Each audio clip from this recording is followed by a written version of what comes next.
자, 여러분 반갑습니다. 김도현 목사입니다. 잘 지냈죠? 저는 어제까지 해서 세미나 잘 마치고 왔습니다. 오늘은 마가복음 13장 말씀을 함께 묵상할 텐데요.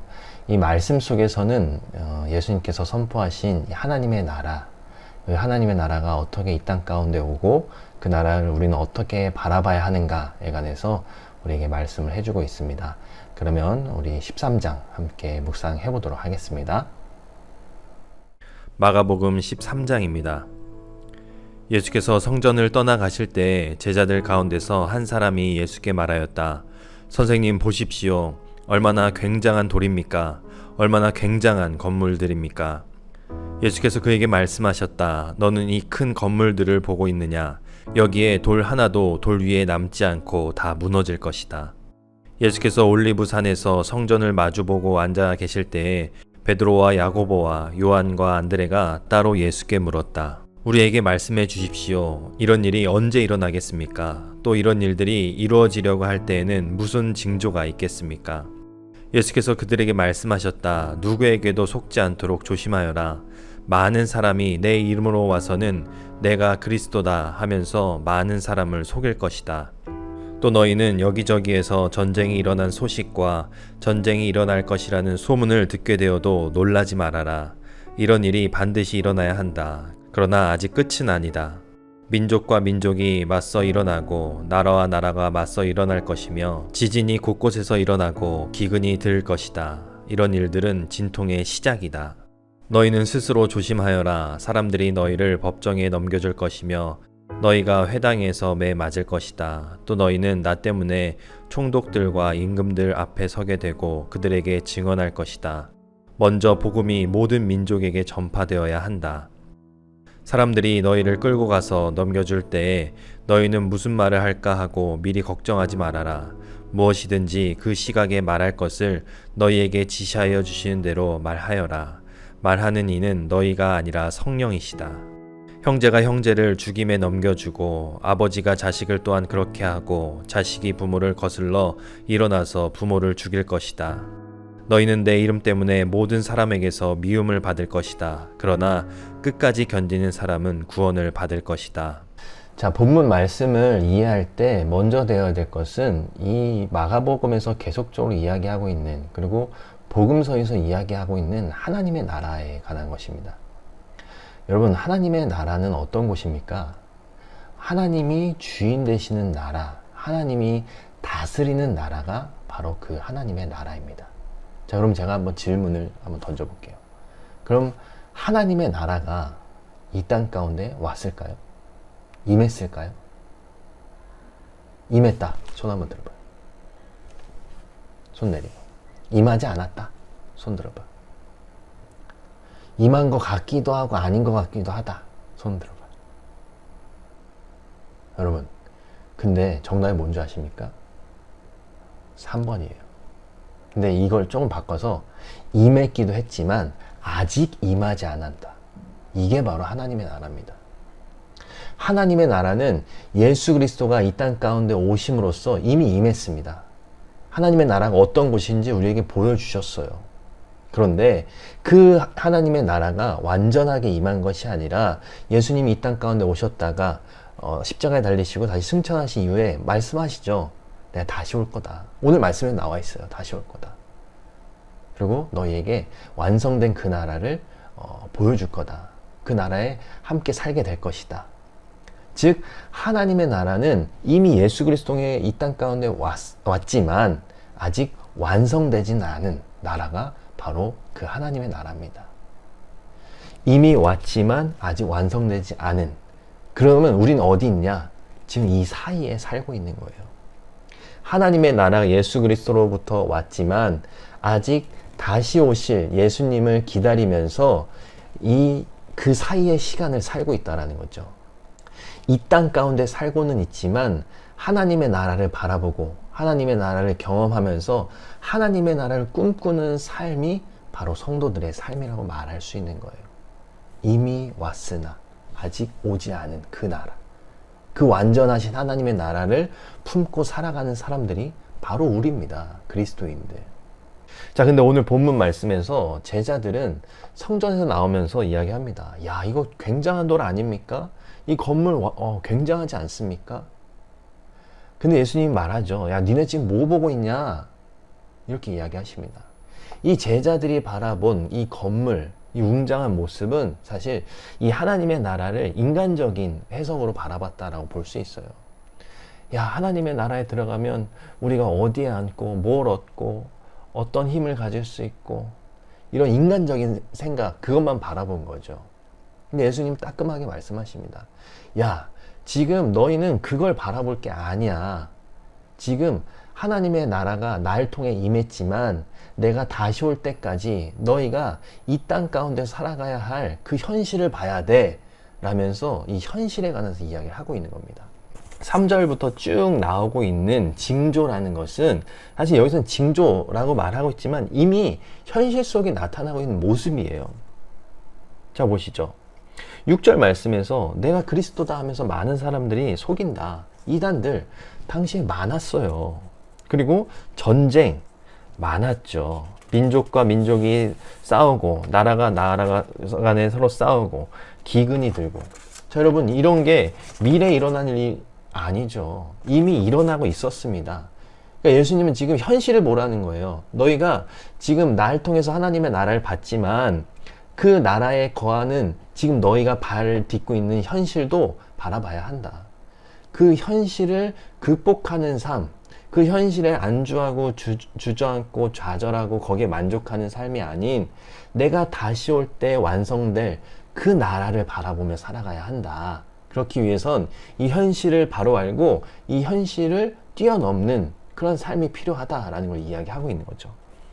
그렇기에 지금 10절에서 먼저 복음이 모든 민족에 전파되어야 한다. 여기서 복음은 바로 하나님의 나라의 그 소식을 이야기하는 겁니다. 여러분, 이미 하나님의 나라가 왔습니다. 그리고 하나님의 나라가 다시 올 겁니다. 그러기에 우리가 아무리 힘들고 어렵지만 우리 하나님의 나라를 바라보며 살아갑시다. 우리가 이 현실에 안주하고 이 현실에 좌절할 것이 아니라 이 현실을 바꿔서 하나님의 나라를 만들어 갑시다. 그게 바로 복음이라는 거예요. 근데 그 복음이 전파되어야 한다. 근데 이걸 누가 하냐? 11절 말씀에 드디어 나옵니다. 바로 너희가 아니라 성령이시다.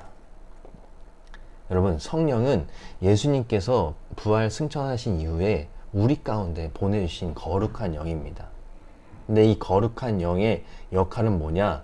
우리가 하나님의 나라를 발견하고 바라보고 살아갈 수 있도록 우리를 이끄는 영, 그게 바로 성령입니다.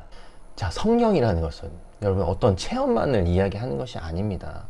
우리가 하나님의 나라 백성으로 살아갈 수 있도록 우리를 이끌어주고 우리에게 힘을 주고 능력을 주시는 그 영이 바로 성령인 겁니다. 그러니까 우리는 늘 성령을 간구해야 돼요. 성령의 은사만을 간구할 것이 아니라 그 은사를 가지고 바라보는 그 하나님의 나라를 간구해야 되고, 내가 내 힘으로 뭔가 하려고 하는 그런 마음들, 또 내가 현실 앞에서 좌절하고 쓰러지려고 할 때 우리를 일으키시는 영, 우리에게 힘을 주시는 영, 우리와 함께 해주시는 그 하나님의 나라를 바라볼 수 있도록 이끌어 주시는 영, 그 성령님이 우리와 함께 하시길 간절히 바라야 된다는 겁니다. 그래서 오늘 11절 말씀에서도 이거는 너희가 하는 게 아니다. 너희가 아니라 성령이다. 성령님이 하실 거다. 그러니까 너희는 성령님만 바라보고 나아가라 라는 걸 이야기하고 있는 겁니다. 황폐하게 하는 가증스러운 물건이 서지 못할 곳에 선 것을 보거든 있는 사람은 깨달아라.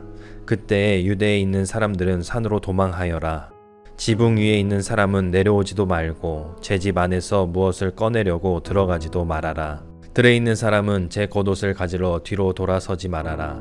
그날에는 아이 뵌 여자들과 젖먹이가 딸린 여자들은 불행하다.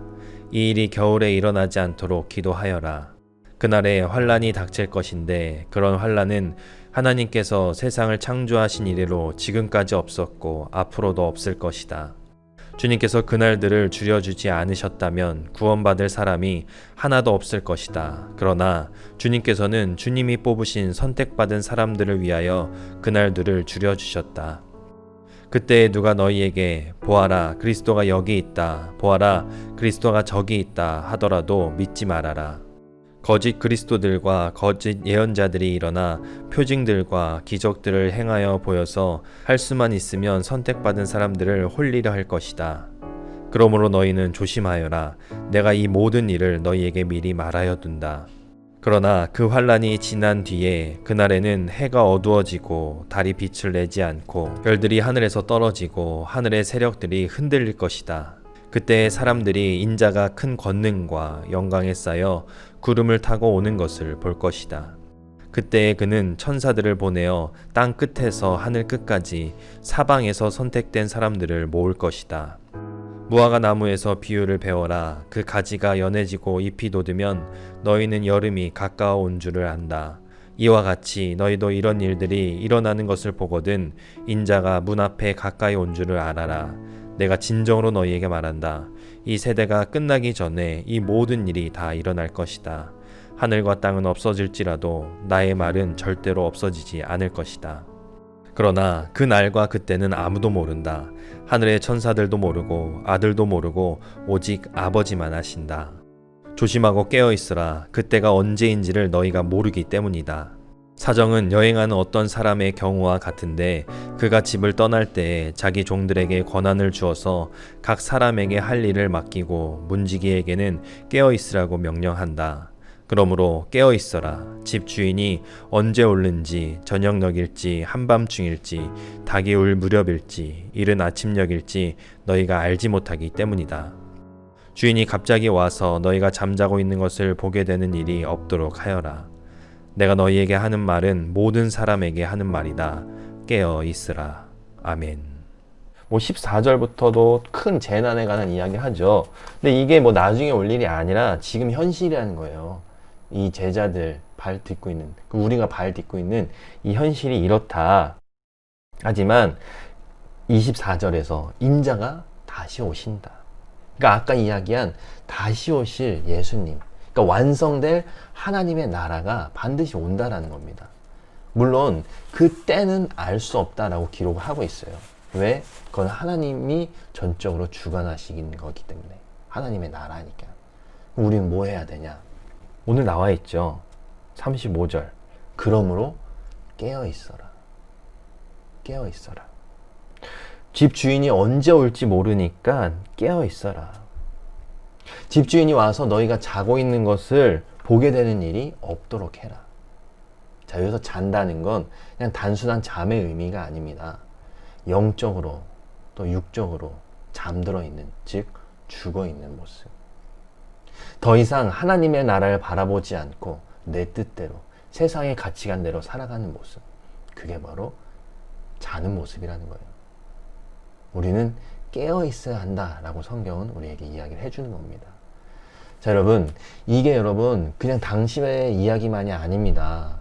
우리는 지금 이미 왔지만 아직 오지 않은 그 하나님의 나라의 그 사이 시간을 살고 있어요.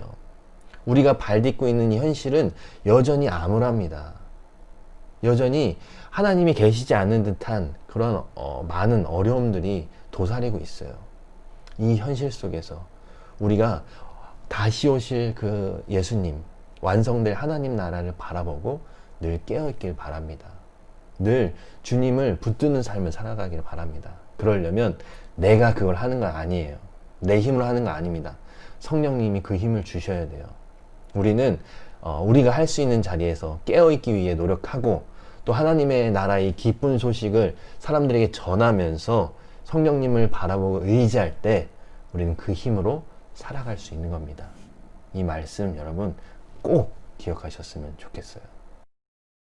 자, 이렇게 해서 마가복음 13장 말씀을 함께 묵상했습니다. 함께 기도하도록 하겠습니다. 사랑해 주님 감사합니다. 오늘도 귀한 날 허락하여 주셔서 주님의 말씀을 묵상할 수 있게 해주심에 참으로 감사드립니다. 오늘 주신 말씀 가운데 우리를 향하신 주님의 계획과 또 인도하심을 바라보게 하여 주시고 주님의 말씀을 묵상하며 주님의 마음과 또 주님께서 우리에게 바라시고 원하시는 삶의 모습을 깨달아 주님이 기뻐하시는 삶을 살아갈 수 있도록 주님 인도하여 주시옵소서. 늘 함께 하심을 믿습니다. 예수님의 이름으로 기도드립니다. 아멘. 자, 여러분, 내일 만나요.